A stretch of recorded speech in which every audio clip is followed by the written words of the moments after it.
வாழ்வின் ஒவ்வொரு கட்டத்திலும் முடிவெடுக்கும் தருணம் உருவாகிறது. நடக்க வேண்டிய நிகழ்வுகளுக்காக முடிவெடுக்க வேண்டியது அவசியமாகிறது. அந்த முடிவும் தன்னுடைய தன்மையை வெளிப்படுத்துகிறது.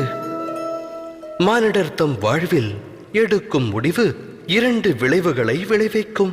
நன்மையையும் உருவாக்கும், அது தீமையையும் வாரி வழங்கும்.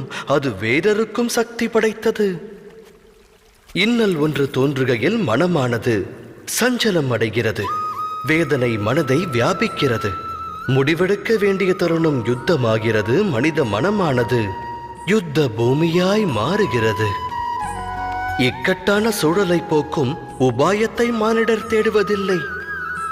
மனதினை சாந்தப்படுத்துவதற்கே அவர்கள் முயல்கின்றனர்.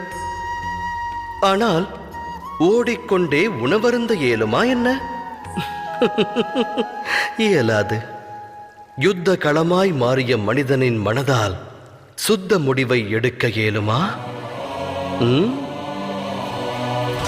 ஒருவன் தன்னுடைய வருங்கால முடிவை அமைதியான மனதோடு எடுத்தால் வரும் காலம் சிறப்பாகிறது. அதே சமயம் மனதை அமைதியடையச் செய்ய வருங்கால முடிவை ஒருவன் எடுத்தால் அவன் வருங்காலம் புதிராய் மாறி முட்கள் நிறைந்த விருட்சமாகிறது.